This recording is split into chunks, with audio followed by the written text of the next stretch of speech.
Hey, what's up, everybody? True Boxing here. Thank you for coming back to Get Hit with the Truth. So today, we're continuing my 2021 year-end top 10s. I'm really at my halfway point on these, and today we're going to start the 154-pound Super Welterweight Division, which is a division that's kind of on the verge of revamping, starting all over, from scratch, because the two guys sitting at the top are fighting in a rematch in March. That's Charlo and Castaño.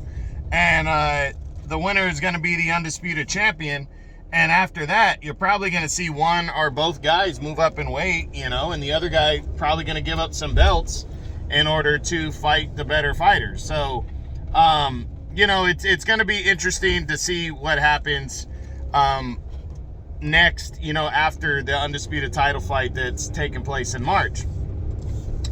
But today's video is going to discuss the guys that are dropping out. You got guys dropping out. We have some fresh faces that came in. But we're going to discuss the 5 fighters that dropped out of the top 10 from last year. Again, we go lowest to highest on the dropouts. So I'm going to start off with former WBC champion Tony Harrison of the United States. He previously was number 7. He came back and fought one time. And I forget the guy's name, but I know he didn't fight a guy with a major name.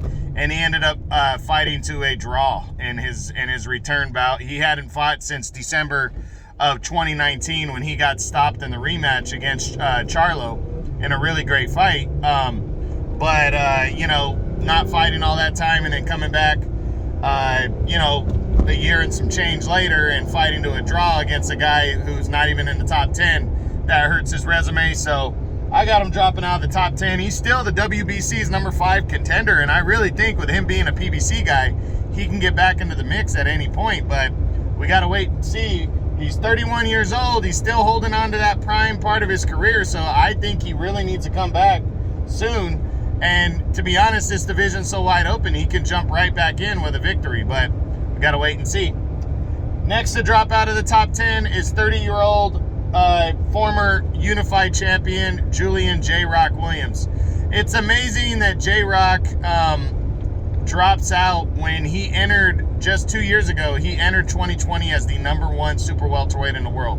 But a knockout loss to Jason Rosario and inactivity for J-Rock, and then also Rosario taking 2 losses since then, to kind of put things in perspective about that J-Rock really was a back of the top 10 guy that had a major win against Jarrett Hurd, in 2019, but it was a major upset. I think Hurd was overlooking J-Rock, and that's what we saw. But Julian, he came back. He lost his only fight, I believe, in 2021. And, we just got to see how he bounces back. He's still ranked by the IBF. His highest ranking is number 12. He's got to try to get back in the mix at some point. He's still in his physical prime, but, he might be running out of time in terms of being a serious threat. So I think he needs to shake that off, maybe move to middleweight at some point if that's what he wants. I know he had talked about that earlier in the year, and then see what happens. Next to drop out is 26-year-old former unified champion Jason Rosario. Rosario, was highly touted, or he was still, he was ranked number 5 coming into the year. He had scored a major upset over J-Rock Williams in January of 2020 to become the unified champion. And then when he knocked him out, and then he ran into Jermell Charlo in a unification bout and got knocked out in the 8th round of that fight. And, we really didn't know where he was going to go from there after that win. After that loss to Charlo. But then he signed on the dotted line to fight Erickson Lubin in June on the Tank Davis-Mario Barrios undercard.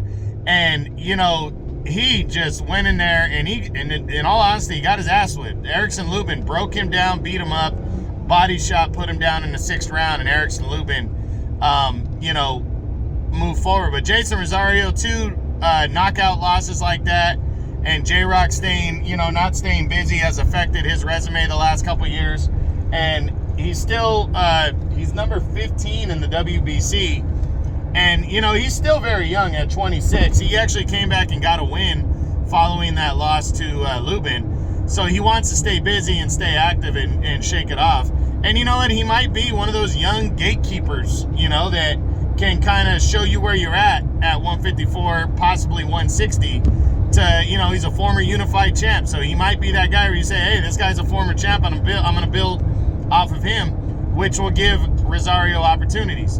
But we're going to see how he bounces back in 2022. If he can shake off the loss to the back-to-back knockout losses by continuing his win streak. It's at 1 right now.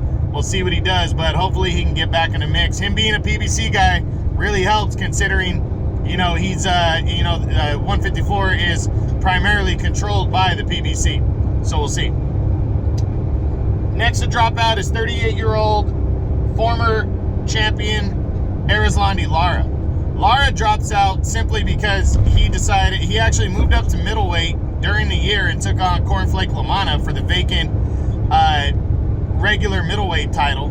He already had the junior middleweight belt at 154 here, and he knocked Lamanna out in 1 round, and then the WBO put him to the test. They said, hey, you have to choose between 154 and 160, and he chose to stay at his new weight class, 160. So he's ranked there now. That's the only reason why he drops out. He's previously number 3. He's going to be pursuing probably the end of his career at middleweight now. So we'll see what happens there. And the final guy to drop out is 31-year-old former unified champion Jarrett Hurd.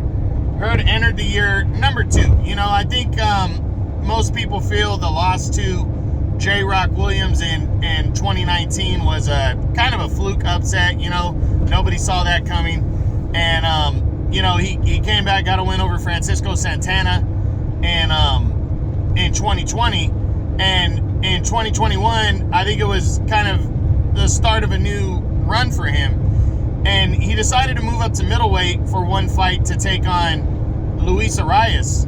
And, you know, he ended up trying to go toe-to-toe with Arias, and he just got outworked. His dad passed away a couple months prior, and it just wasn't his night as he got outworked by Luis Arias. And over 10 rounds, he lost a split decision at middleweight.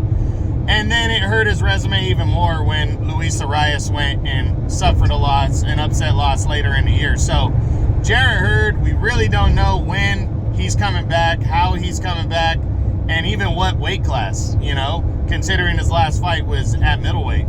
But I'm hoping he makes a run. He's 31 years old. I'm hoping he bounces back this year, because remember, just 3 years ago in 2019, he was the number 1 guy in the division. I mean, shit, he was number 2 last year coming in based on his overall resume, you know? So his resume is not bad. He just got to come back and fight the right guys and fight the better fighters, you know? That's all he needs to do. But we'll see what he does. We'll see how he bounces back and if he can pull that off. But tough break for Jarrett Hurd in 2021, and hopefully 2022 is a better year. But that's it. That's the dropouts for the 154-pound super welterweight division as my 2021 year-end top 10s continue with the 154-pound super welterweights. I hope you guys enjoyed it. True Boxing, you've been hit with the truth.